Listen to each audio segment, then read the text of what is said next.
Return file ചെയ്യാനായിട്ടോ അല്ലെങ്കിൽ financial അഡ്വൈസിനായിട്ടോ വരുന്ന പല ക്ലയൻസിനോടും SBI അക്കൗണ്ടിന്റെ ഡീറ്റെയിൽ ചോദിക്കുന്ന സമയത്ത് പലരും അഭിമാനത്തോടെ പറയാറുണ്ട് എനിക്ക് 6-7 SBI അക്കൗണ്ടുകൾ ഉണ്ട് എന്നുള്ളത്. സത്യത്തിൽ ഇന്ത്യ മഹാരാജ്യത്തെ SBI അക്കൗണ്ടുകൾ തുടങ്ങാൻ യാതൊരു റെസ്ട്രിക്ഷനും ഇല്ല. KYC ഡീറ്റെയിൽസ് എല്ലാം കൊടുത്തു കഴിഞ്ഞാൽ എത്ര നമ്പർ ഓഫ് SBI അക്കൗണ്ട്, എത്ര നമ്പർ ഓഫ് ബാങ്കുകളിൽ നിന്ന് നിങ്ങൾക്ക് തുടങ്ങാമെന്നുണ്ടെങ്കിലും അക്കൗണ്ടുകൾ കൂടുന്തോറും കൺഫ്യൂഷൻ കൂടുകയും ഫണ്ട് ഫ്ലോയിലുള്ള നിങ്ങളുടെ കൺട്രോൾ കുറയുകയുമാണ് ചെയ്യുന്നത്.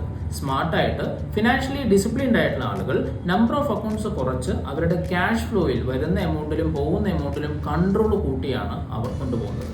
SBI അക്കൗണ്ടുകൾ കൂടുന്നത് കൊണ്ടുള്ള ചില പ്രശ്നങ്ങൾ ഞാൻ പറഞ്ഞുതരാം. ഒന്ന്, ക്യാഷ് വിസിബിലിറ്റി നിങ്ങൾക്ക് ഉണ്ടാവില്ല. കാരണം പല അക്കൗണ്ടുകളിലായി കുറച്ച് എമൗണ്ടുകൾ കിടക്കുന്നത് കൊണ്ട് ആക്ച്വലി നിങ്ങളുടെ കയ്യിൽ എത്ര ഫണ്ട് ഉണ്ട്, എത്ര ബാലൻസ് അൺയൂസ്ഡ് ആയി കിടക്കുന്നുണ്ട് എന്നുള്ളതിനെ കുറിച്ച് നിങ്ങൾക്ക് യാതൊരു ധാരണയും കൃത്യമായി ഉണ്ടാവില്ല. രണ്ടാമത്തെ പ്രധാന പ്രശ്നം, ഈ SBI അക്കൗണ്ടുകളിൽ മിനിമം ബാലൻസ് സൂക്ഷിക്കണം എന്നുള്ളതുകൊണ്ട് മിനിമം ബാലൻസ് ഓരോരോ SBI അക്കൗണ്ടുകളിൽ നിങ്ങൾ പാർക്ക് ചെയ്ത് വെക്കുമ്പോൾ അതിൽ നിന്ന് യാതൊരു റിട്ടേണും അല്ലെങ്കിൽ വളരെ തുച്ഛമായ റിട്ടേണുകൾ മാത്രം നിങ്ങൾക്ക് കിട്ടിക്കൊണ്ട് ആ എമൗണ്ട് അവിടെ ബ്ലോക്ക് ആയി കിടക്കുന്നു എന്നുള്ള രണ്ടാമത്തെ പ്രശ്നം.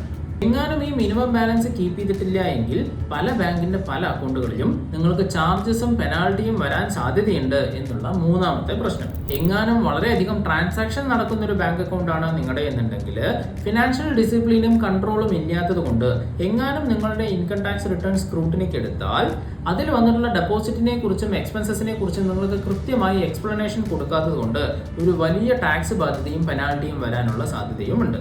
ഇനിയുമുണ്ട് പ്രശ്നങ്ങൾ.